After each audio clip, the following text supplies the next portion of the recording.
네, 법원이 내일 새벽 5시부터 정문을 통제한다고 합니다. 피의자 신문이 끝난 뒤에 박근혜 전 대통령을 어디에 기다리게 할지도 현재 고심하고 있습니다. 최두희 기자 연결돼 있습니다. 법원, 검찰 모두 지금 비상이라면서요?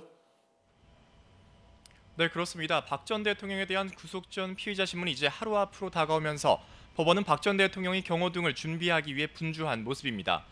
일단 내일 새벽 5시부터 법원 삼거리 쪽 서울중앙지법 정문이 통제됩니다.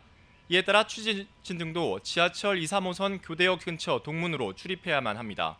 또 차량의 경우엔 별관 정문으로 드나들 수는 있지만 동관 쪽으로는 빠져나갈 수만 있고 진입은 불가합니다.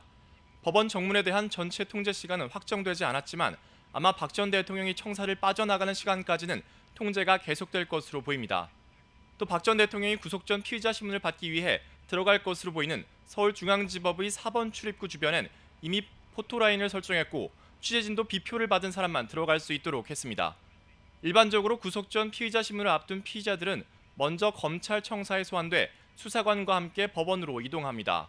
하지만 박 전 대통령은 경호 문제로 검찰에 들르지 않고 서울 삼성동 자택에서 법원으로 바로 이동할 가능성이 큽니다. 구속 전 피의자 신문이 끝난 뒤에 박 전 대통령이 어느 곳에서 기다릴지는 법원이 결정합니다.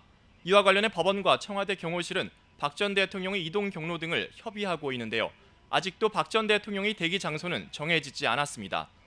보통 검찰청사 안 구치감이나 경찰서 유치장 가운데 법원이 지정한 장소에서 대기해야 하지만 이번엔 경호상의 문제로 다른 장소가 지정될 가능성도 있습니다.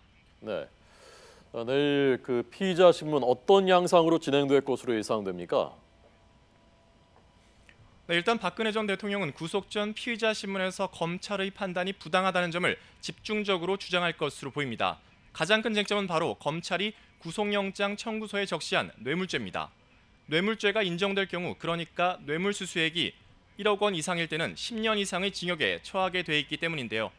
이에 따라 박 전 대통령은 뇌물수수 혐의를 적극적으로 부인할 것으로 예상됩니다.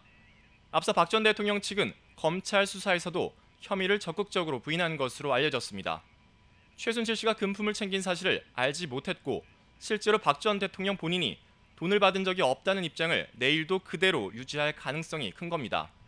박 전 대통령은 또 증거인멸이나 도주 우려가 없다는 점도 부각할 것으로 보입니다. 내일 열리는 구속 전 피의자 신문에선 박 전 대통령의 혐의가 13가지인데다 사안이 방대한 만큼 시간이 상당히 오래 걸릴 전망입니다. 따라서 결과는 모레 새벽쯤 나올 것이란 관측이 나오고 있습니다. 만약 구속영장이 발부되면 박 전 대통령은 서울구치소로 압송되고 기각되면 일단 집으로 돌아간 뒤 불구속 상태에서 재판을 받게 됩니다. 지금까지 서울중앙지검에서 YTN 최두입니다.